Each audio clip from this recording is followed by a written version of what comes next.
சில பேர் சொல்லுவாங்க, ஐஸ்வர்யவான் தேவ ராஜ்யத்தில் பிரவேசிப்பதில்லை, ஒட்டகத்தினுடைய ஊசியை இன்னும் காதில் ஒட்டகம் போகிறதுக்கு சமமாக இருக்கும், அது கூட போயிடும், இது போகாது.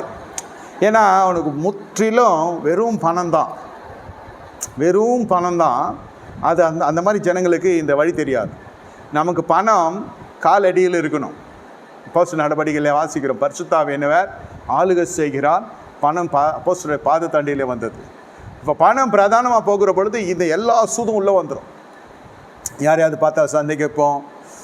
போதகனுடைய பார்வையிலிருந்து சொல்கிறோம், என்ன காணிக்கை எங்கேயோ போகுது, யார் ஏதோ ஊழியத்தை கொடுக்குறாங்களோ.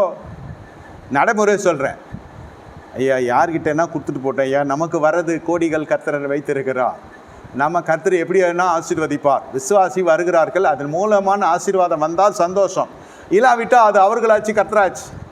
இந்த பொருளாதாரத்தில் ஒரு குற்ற பார்வையில் பார்க்கிறீர்கள் என்றாலே தெரிந்து கொள்ளுங்கள், அது விசுவாசி கரை பிடித்தினவல்ல, மேய்ப்பனாகிய நான் கரை பிடித்திருக்கிறது.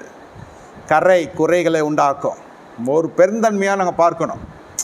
பொருளாதாரத்தில் ஒரு உண்மையிலே ஒரு குற்ற பின்னணிகளே ஒரு மனுஷன் இருந்தாலும் கிறிஸ்துவனுடைய பார்வை அங்கே செயல்படணும். நம்முடைய கண்கள் கிறிஸ்துவின் கண்களாக மாறணும். ஆண்டவர் இப்படி பார்ப்பாரா? நீங்களே மனசாட்சி சொல்லுங்கள், ஒரு பழி பாவத்துக்குள்ளே ஒரு மனுஷன் வருகிறான், ஆண்டவர் அந்த மனுஷனை வெறுத்து விடுவாரா? ஜனங்களே திரும்பி பார்த்து வேறு மாதிரியெல்லாம் பேசலாம், கல் எறியத்துக்கு ஜனங்க வரலாம். ஆனால் கிறிஸ்து என்ன செய்தார்? அந்த கரை இல்லாத ஜனங்க, உங்களில் பாவம் இல்லாத முதல்ல அடிங்கன்னு அவர் வார்த்தையினால் அந்த பெண்மணியை விடுவித்தார். அதோடு அந்த பெண்மணியை மன்னிப்பு கொடுத்து அனுப்பி விடுகிறார். இது தேவனுடைய சிந்தை.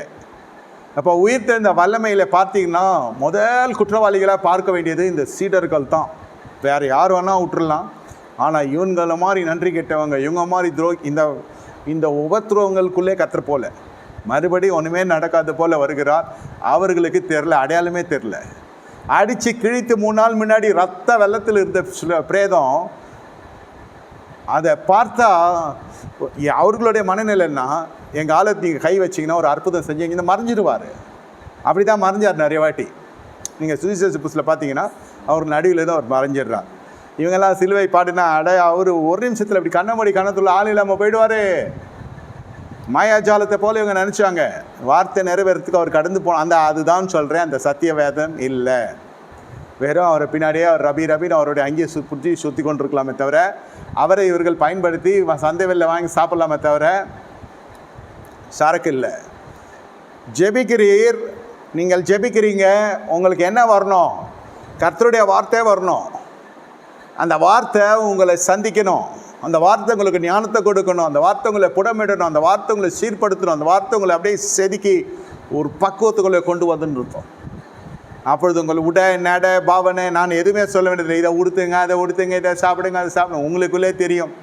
அந்த தேவ சமூகத்து மீது ஒரு தாகம் வரும். பரிசுத்தாவின் கிரியை செய்ய ஆரம்பிக்கிறார். அப்போ என்ன நடக்குதுனாக்கா, அந்த ஆவியினுடைய சமாதானத்துக்கும் அந்த சங்கமத்துக்கும் எதெல்லாம் குறுக்க இருக்கிறதோ, பொன் பொருள் அன்பளிப்பு எல்லாத்தையும் தூக்கி அடுத்த கட்டத்துக்கு வைத்து விட்டு முதல்ல தேவனுக்கு முக்கியத்துவம் கொடுக்க வருவாங்க. It is not based upon the problem. இது நம்ம கடந்து செல்லுகிற அந்த கடன் பிரச்சனைக்கோ சரீர தேவைக்கோ அல்ல, இது சஞ்சரித்தலுக்காக உருவாக்கப்படுகிற ஒரு ஐக்கியம். இப்போ இதே பிரபஞ்சத்தில் இருக்கிறோம், அந்த பிரபஞ்சத்து மீது நமக்கு ஆசை இல்லை.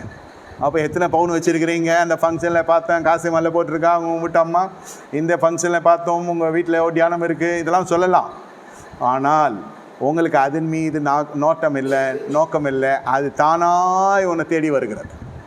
ஒரு காலகட்டம் வருகிறது, சபை எவ்வளோ கஷ்டத்துக்குள்ளே போகிறதோ அடுத்த கட்டத்துக்குள்ளே கர்த்தர் என்ன செய்கிறார்? கொண்டு செல்லுகிறார். இப்போது ஒரு காலகட்டத்தில் வேலை ஒரு பெரிய பிரச்சனையாக இருக்கும். இது என்ன பிரச்சனை? 25 வயசுல இந்த பிரச்சனை 50 வயசில் வரும். 25 வயசில் வேலை பிரச்சனை, திண்டாட்டம், அந்த வாலிபர்களுக்கு உங்களுக்கு தெரியும், எம்ப்ளாய்மெண்ட் ப்ராப்ளம் எல்லாம் ஒரு மாதிரி சமுதாயம் ஏற்றுக்கொள்ளும். 50 வயசில் வர்றப்போ முதுமை, 2வது சமுதாயம், பெத்தெடுத்த பிள்ளைங்க, கட்டின மனைவி, தீர்க்க வேண்டிய தீர்வுகள். எப்படி ஐயா ஒரு நாள் ஓட்டுறது முடியாது? எப்படி நடக்க முடியும்? இல்லை, இது ராஜ்யத்தினுடைய சிந்தை என்னென்னா, கர்த்தர் அனுமதித்து தான் எல்லா தீங்கு என் வாழ்க்கையில் வருகிறது. தேவனத்தில் அன்பு குரலுக்கு சகல நன்மைக்காக தான் நடைபெறுகிறது. இந்த காலம், இந்த நேரம், இந்த ஒரு பகுதி இருக்குது, இது மறுபடியும் வராது. இதில் தேவன் ஏதோ செய்ய போகிறார்.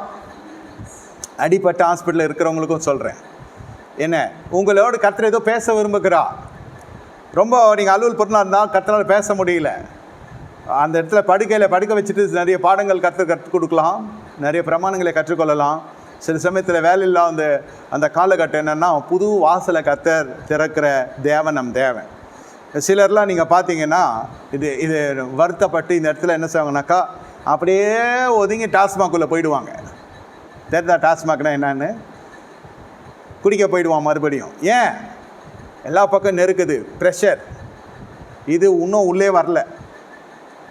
இது சாலியத்துக்கு வரலாம், ஞானஸ்தானோடு எடுத்துருக்கலாம், மறுபடியும் பின்வாங்கி போகலாம், மறுபடியும் மன்னிப்பு கேட்கலாம். இது பழைய பேதுரு மாதிரி. ஆனால் இந்த ஜனங்க நான் கருத்துங்களை உயர்த்தி, ஆண்டவரே நன்றி அப்பா, நீர் கொடுத்த இந்த கதவு அடைப்புக்காக நன்றி.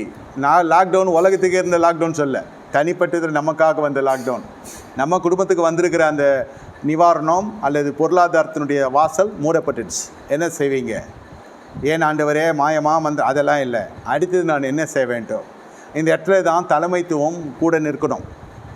வேதம் சொல்லுகிறது, உங்கள் போதகருடைய கண்கள் உங்கள் கண்கள் உங்கள் போதகரை காணும், அவர்கள் சொல்லுவாங்க பாதை இதுவே, இதில் நடவுங்கள் என்று உங்களை வழி நடத்துவாங்க. என் இறுதிக்கு ஏற்ற கொடுத்த மேய்ப்பர்கள். தலைமைக்கு இது வரும், நாட் ஃபார் ரெஸ்கியூ. இதை எங்களுக்கு உதவி செய்யன்னு வராது. அடுத்தது நாங்கள் என்ன செய்யணும், அடுத்த கருத்துக்கு நாங்கள் எங்கே போகணும். அப்போது தலைமை அந்த இடத்துல கர்த்தருடைய கிருபை, பெரிதான கிருபை என்ன செய்யணும்னாக்கா, கிருபை பொருந்தின வார்த்தைகள் மூலமாக அந்த சத்திய பாதையிலே கர்த்தர் நடத்தும். அதில் இன்னும் பரிசுத்தம் அடையும். அதில் இன்னும் அந்த வசனம் உங்களை புடமிட்டு உங்களை ஒரு வடிவத்துக்குள்ளே வரும். வெள்ளியும் பொண்ணும் கர்த்தருடையது. எங்கேருந்தோ உங்களுக்கு தேவைகள் வந்து சந்தித்து கொண்டே இருக்கும். உங்களுக்கு எந்த விதமான ஒரு குறையும், ஆண்டவரை தேடலுக்கு ஒரு நன்மையும் குறைப்படாது. சிங்கக்குட்டிகள் பட்டினி கடந்த தாட்சி அடையும் என்ற வசனத்தின்படி கர்த்தர் உங்களை நித்தமும் நடத்தி கொண்டு மகாபரிட்சியான காலங்களிலே உங்களை ஆத்துமாவை திருப்தியாக்கி நடத்தி கொண்டு வருவார். எலுமைகளெல்லாம் நிதமுள்ளதாக இருக்கும். தேவனுடைய போஷிப்பு சொல்கிறேன். அதன் பிறகு கதவு திறக்கப்படுகிற பொழுதும் முதல் வார்த்தை என்ன இருக்குன்னா, சோத்திரம் ஐயா, கர்த்தாவே துதிக்கிறோம். இழந்தது இப்போ மறுபடியும் வருது. அதுலேயும் குதூகலம் இருக்காது. நான் சொல்கிறது புரிந்து கொள்ளுங்க. உணர்ச்சிசப்பட்டு எதுலேயும் போய் இதில் சாகத்துலேயும் மூழ்கியும் பின்வாங்கி போக மாட்டாங்க. இங்கே ஆனந்தத்துலேயும் உச்சகட்டத்துக்கு போய் கர்த்தர் யார் என்று கேட்கிற அளவுக்கு ஒரு வாழ்க்கை பண்ண மாட்டாங்க. பொறுமையாய் சாந்தமாய் நிதானமாய் போய் கொண்டிருக்கும். விவேகத்தோடு இந்த நட காணப்படும். இப்போது முன்ன வாழ்க்கைக்கும் இப்போ இருக்கிற வாழ்க்கைக்கும், உபத்திரவத்துக்கு முன்பு இருந்த வாழ்க்கைக்கும் உபத்திரவத்துக்கு பின்பு இருக்கிற வாழ்க்கைக்கும் நல்ல வித்தியாசம் தெரியும். இது சபை போதனை. நீங்கள் எழுதி வச்சுட்டு போங்க, நான் ஜெபிக்கிறேன்றது சுவிசேஷகனுடைய ஊழியம். அதை தவறாக சொல்லலை. அது விழிப்புணர்வு. புதிதாக வருகிற ஜனங்களுக்கு அது சொல்லப்படலாம். இது எல்லாம் ஊறினதாச்சே, நல்ல நிலத்தில் விதைக்கப்பட்ட விதை. இது அவ்வளோ சீக்கிரம் இது முளை விட்டு வராது. இதை கொத்தணும், இதை ஆழத்தில் புதைக்கணும், இதில் எரு போடணும், இதை மறுபடியும் சீண்டணும், நோண்டணும், கொத்தணும், ஊற்றணும். நல்லா புரிந்து கொள்ள. நல்ல நிலம் சும்மா போட்டால் அப்படி வந்துடாது. அதுக்கு பராமரிப்பு தேவை. அதுக்கு எவ்வளோ பாடுகள் எடுக்கிறோமோ அவ்வளோ விளைச்சல். அதுதான் சபை.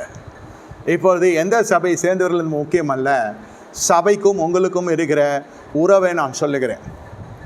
கூட்டம் வச்சா அந்த இடத்துல வந்துடுவாங்க, அந்த இணைப்பில் கலந்து கொள்வாங்க. ஏன்னா அந்த சண்டே செய்தி டைரெக்டாக எடுத்தாக்கா அது ஏறாது. அதுக்கு முன்னாடி சப்ளிமெண்ட்ஸ், ஃபுட் சப்ளிமெண்ட் மாதிரி கொஞ்சம் கொஞ்சம் கொஞ்சம் கொஞ்சம் சண்டே வந்தால் நிறைவாக அவங்க பெற்றுக்கொள்வாங்க.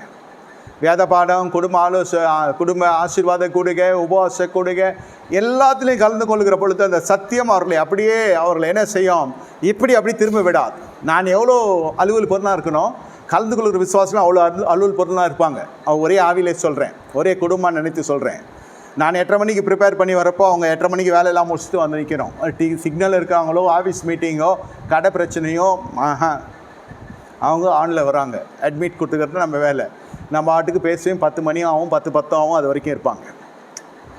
த தர்ஸ்ட் ஃபார் த வேர்ட், தாகம், வார்த்தையின் மீது இருக்க தாகம். இந்த தாகம் உங்களை என்ன செய்யணாக்கா பண ஆசையிலேருந்து வெளியே வந்துடும். ஆனால் பண தேவைகள் மட்டும் கர்த்தர் இதுவரை தேவைகளை சந்தித்த தேவன் இன்னைக்கு ராயத்திரி வேலையிலே நான் சொல்லுகிறேன், இனி அபரிமிதங்கள் வழியாக கர்த்தர் சபை நடத்த போகிறார். இன்னும் நாம் ஜெபித்தோம், கரண்ட் பில்லுக்கு ஜெபித்த நாட்கள் உண்டு, நம்முடைய செலவுகளுக்கு ஜெபித்த நாட்கள், அன்னாட பில்லுகள் ஜெபித்த நாட்கள் உண்டு. கட்டணங்கள், தீர்வுகள், ஃபீஸ்னால் கரெக்டாக ஃபீஸ்க்கு வரும் காசு. நீங்கள் பார்த்துருப்பீங்க, மேலே ஒரு 1000 ரூபாய் 2000 ரூபாய் இருக்கும். உங்களுக்கு பெட்ரோலும் உங்களுக்கு சாப்பாட்டுக்கு சரியாக இருக்கும். அந்தந்த நாளுக்குரிய ஆகாரம் ஆனால் இனி வருகிற நாட்களில் இந்த ராஜ்யத்தினுடைய சுவிசேஷத்தை கேட்கிற நீங்கள் இனி தடாங்கத்தின் வழியாக கர்த்தர் சபை நடத்த போகிறார். இதில் பாவம் உள்ளே வருவதற்கு வாய்ப்பு இல்லாத போவதுக்கான காரணம் இந்த இடத்துல சத்தியம் உள்ளே வருகிறது. இந்த சத்தியம் என்ன செய்யணும்னா பரிசுத்தத்தை கொடுக்கிறது, விடுதலை கொடுக்கிறது, ஒழுக்கத்தை கொடுக்கிறது, நடக்க வேண்டிய பாதையை கொடுக்கிறது. இப்பொழுது சத்தியம் இல்லாத பொழுது என்ன நடக்குது என்று கேட்டால், உடனே இந்த பழைய ஏற்பாட்டு ராஜாக்கள் அல்லது புதிய ஏற்பாட்டு விசுவாசிகள் திசை திரும்பி போனதை போல புது நூதன சீஷர்கள் வீட்டுக்குள்ளே வர ஆரம்பிக்கிறாங்க. கலாத்திய சபையில் யாரோ பவுல் செய்து விட்ட ஊழியத்துக்கு போய் இப்படி திரும்பி வர்றதுக்குள்ளே எவனோ உள்ளே வந்து கலக்கிட்டு இருக்கோம். பவுல் கொஞ்சம் ஸ்ட்ரிக்ட், உங்களுக்கு தெரியும், கொஞ்சம் கடுமையான உபதேசங்கள் நடத்துகிற மனுஷன்.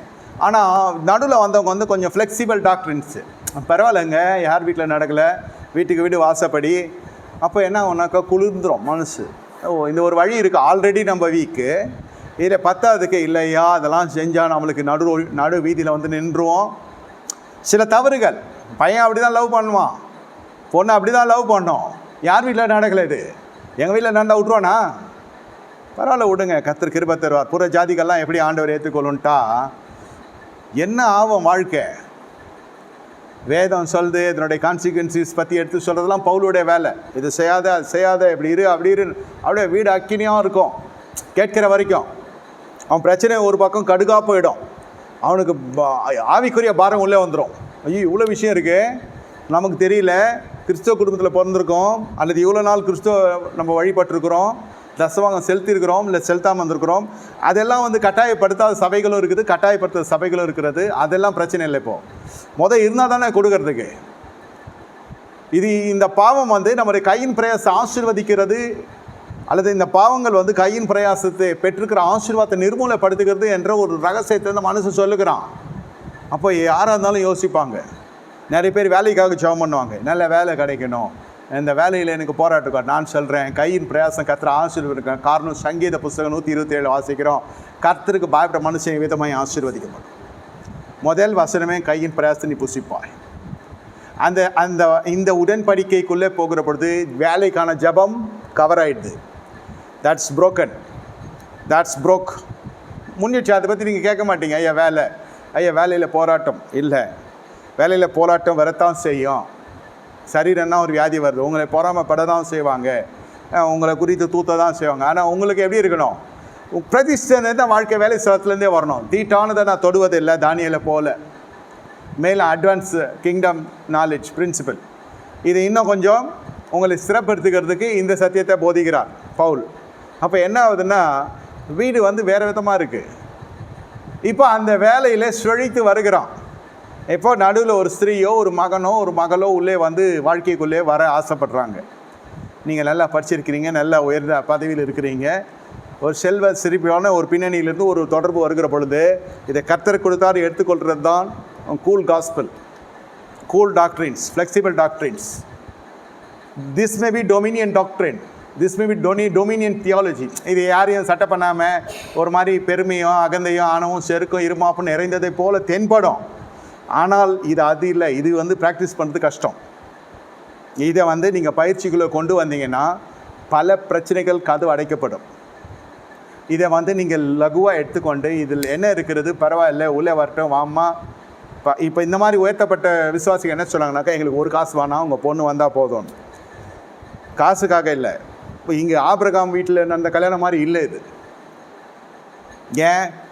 ஆபிரகாம் வீட்டில் நடந்த கல்யாணம் என்ன? பிரபஞ்சத்து மீது ஆசை வச்சு சொல்ல, இது பிரபஞ்சத்தில் இருக்கிற போராட்டத்தை வச்சு தான் எலியாசு ஜெபம் பண்ணார். ஆண்டவரே எனக்கும் தண்ணீர் வார்க்கணும், ஒட்டகத்துக்கும் தண்ணீர் வார்க்கணும்.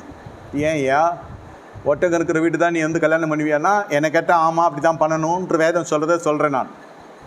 ஒட்டகம் இல்லைன்னா தெரியாதுயா, நம்ம வீட்டில் ஒட்டகம் இருக்குது, பழக்கம் தெரியாது, அதை பார்த்தா பயப்படும் பாப்பா.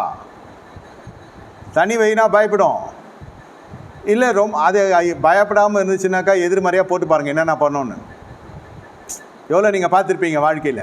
என்ன செழிப்பாக இருக்கிறது, குறை குடம் கூத்தாடும், நிறைந்திருக்கிறது தழும்பாதுன்னு ஒரு பழமொழி இருக்குது. ஒரு பழக்க வழக்கங்களில் நம்ம போல் இருக்கிற ஜனம், அதான் நமக்கு ஈடான ஜனம். இதில் என்ன உங்களுக்கு கசக்குது?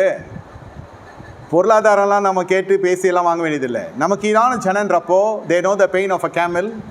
அவங்களுக்கு தெரியும் ஒரு ஒட்டகம் இருந்தால் என்னென்ன பிரச்சனை இருக்கும், எப்படி தீனி சாப்பிடும், எப்படி தண்ணி குடிக்கும், அது தங்குவதற்கு இடம் என்ன, அந்த அம்மா சொல்லுது, எங்கள் வீட்டில் இடம் இருக்குது, ஒட்டகத்துக்கு தீவனமும் இருக்குது. தண்ணீர் வார்த்ததோடு மட்டுமில்லை, பாருங்கள், சம் சிமிலாரிட்டி அட்டாச்மெண்ட். பழைய ஏற்பாடு புதிய ஏற்பாடு எடுத்துக்காதீங்க. அந்த கல்யாணம் நல்லாவே போச்சு, ரொம்ப தூரம் போச்சு அந்த கல்யாணம். அவருக்கும் அந்த பெண்மணியை விட்டு வேறு எந்த பெண்மணியும் ஈசாக்குக்கு அறியவே இல்லை. அத்தனை காலங்களில், அந்த காலங்களில் அத்தனை பெண் ஜாதிகளை வச்சு கொண்டு தாங்க. ஈசாக்கு திரும்பி கூட யாரையும் பார்க்கல. அவ்வளோ ஒரு நேர்த்தியான ஒரு ஜபம், அந்த திருமணத்துக்கு பின்ன செஞ்ச ஜபம் அவ்வளோ ஞானத்தை கொடுத்தது எலியேசருக்கு. அந்த இடம் நீங்கள் பார்க்குற பொழுது, எனக்கும் தண்ணீர் கொடுக்கணும், 2 சொம்பு அவ்வளோதான், ஒட்டகத்துக்கும் கொடுக்கணுன்றப்போ அந்த இடம் தான் ஐயா ஆண்டவர் இருதயத்தை தொட்டது. தேவன் இருதயத்துக்கே ஏற்ற ஜபம் இது. அதுதான் சொல்கிறேன், இது கொஞ்சம் அகந்தை, ஆணவம், இருமாப்பு, செருக்கு நிறைந்தது போல் காணப்படும். அப்போ ஏழைகள் அது எனக்கு தேவையில்லாத விஷயன்றது தான் இங்கே சொல்ல வருது. ஏழைகள் எப்போதும் உங்கள் இடத்துல இருக்கிறாங்க. நம்ம சோஷியல் சர்வீஸ் பண்ணுறதுக்கு புள்ள பெற்றுக்கல, நம்ம ஸ்பிரிச்சுவல் சர்வீஸில் இருக்கிறதுக்காக தான் நம்ம வாழ்க்கை வாழ்கிறோம். ஏழைகளை பார்த்து கொள்ளட்டும். இப்போ நம்ம அப்படி இருக்கிறோமா இல்லை இன்னும் டவுனாக போகிறோமான்றது நம்ம சாய்ஸில் தான் இருக்குது. சில சமயம் பசங்க ஒழுங்காக இருப்பாங்க, இந்த பேரண்ட்ஸ் என்ன பண்ணுவாங்கனாக்கா தெரியாதனமாக ஏதாவது ஒன்று பண்ணி ஊரில் பிரபலியமாகணுன்ட்டு ஒன்றும் பேச்செல்லாம் கேட்டு, அதான் நடுவில் இந்த மாதிரி பிரசங்கெல்லாம் உள்ளே வரும். இது இல்லை, அது இல்லை, அது இல்லை, இது இல்லை, அவன் இல்லாதே போயிடுவான் கடைசியில். இன்னைக்கு உடைக்கப்படுகிற பொழுது பிரசங்கர் வரமாட்டார். குடும்பம் உடைக்கப்படுகிற பொழுது, நிர்மூலமாகிற பொழுது யாரும் வரமாட்டாங்க. சபை தலையிடாது, அது சொல்லுறதுக்கு வைக்கப்படுவாங்க. இவ்வளோ பிரச்சனைகளெல்லாம் அணைப்போடு கட்டுகிறது தான் இந்த கடுமையான உபதேசம், அல்லது ராஜ்யத்தினுடைய சுவிசேஷம். இவ்வளோ பிரச்சனை வந்தது, இது கடுமையான உபதேசம் எடுத்துக்காதீங்க. இது ரொம்ப நம்மளுக்கு இட்ஸ் கனெக்டிங் டு ஹெவன். கல்யாணம் பண்ணமா, அவன் வேலையை பார்க்குறான், நான் என் வேலையை பார்க்குறேன். நம்பி சொத்தை கொடுக்குறார், நம்பி அந்த பொருளாதாரத்தை ஈசாக்கு கொடுக்குறார். வெகுமதிகளாக மறுமணி அடி பிள்ளைகளுக்கு கொடுத்துட்டு அவர் பாட்டுக்கு போயிட்டார். கேத்தூர் ஆளோடு ஜாயின் பண்ணிட்டார் ஆபிரகாம். அது வேறு ஃபேமிலி ஆயிடுச்சு. கேத்தூரால் எதுவுமே இல்லை, எப்படியா கிழவ மனுஷனை நம்பி நம்ம வருதுன்னு பார்க்கல. அதுதான், அது ஒரு பேட்டர்ன் வேறு. ஆனால் ஈசாக்கை நம்பி கொடுக்குறாரு பாருங்க. எதை நம்பி ஈசாக்கை நம்பி கொடுக்குறது? அந்த பெண்மணியும் வளமான குடும்பத்துலேருந்து வருது. நம்ம பிள்ளை டம்மி ஆகிடக்கூடாது. ரிச் கனெக்ட்ஸ் டு ரிச், அப்படியே எடுத்துக்கலாம். Holiness connects to holiness. ஆனால் நம்ம அப்படி தான் எடுத்துக்கணும். சும்மா வருது ஐஸ்வர்யம். உங்களுக்கு எவ்வளோ கஷ்டப்படுறோம், எவ்வளோ போடுறோம். ₹1 நீங்கள் பார்க்குறதுக்கு, நான் சொல்கிறது கர்த்தருடைய வழியில், அது பருவத்திலேருந்து கட்டளையிடப்பட்டால் தான் நமக்கு பூமியில் வருது. என்ன, எனக்கு இன்றைக்கி 49 வயசு. இந்த வருஷம் நம்ம சில்வர் ஜூப்ளி கொண்டாடணும், ஊழியத்துக்கு சொல்கிறேன். எனக்கு வெளி விழா இல்லை, பொன் விழா கொண்டாடணும். இல்லை, ஏன் சொல்கிறேன்னா, இத்தனை காலத்தில் நடந்து போன காலத்துலலாம் கர்த்தர் பார்த்து கொண்டு இருந்தார். நடந்தே போன நாட்களில் மழை, வெயில், புயல், இதெல்லாம் பஸ்ஸுக்கே இல்லாத நாட்கள் எல்லாம் அவ்வளோ தூரம்லாம் பயணப்பட முடியாது. இப்போ பார்த்தா வண்டி மேலே வண்டி வருது. ஆண்டவரே ஏமாத்திரம். சரி, உங்கள் ஊழியா நீங்கள் நடத்தி செல்லுங்க, இன்னமும் மேலவும் வரதான் செய்யும். It took so much of years patiently to get to know the kingdom principle. அது வந்துச்சுன்னா அந்த இஎம்ஐ, முன்பணம், கேரண்டர் சைனு, நீங்கள் சிபார்சு பண்ணிக்கலாம் இருக்காது. நீங்கள் எடுத்து செல்லுங்கள், நாங்கள் பார்த்து கொள்ளுகிறோம். இதுதான் தேவன் கொடுக்கிற ஒரு ஆசீர்வாதம்.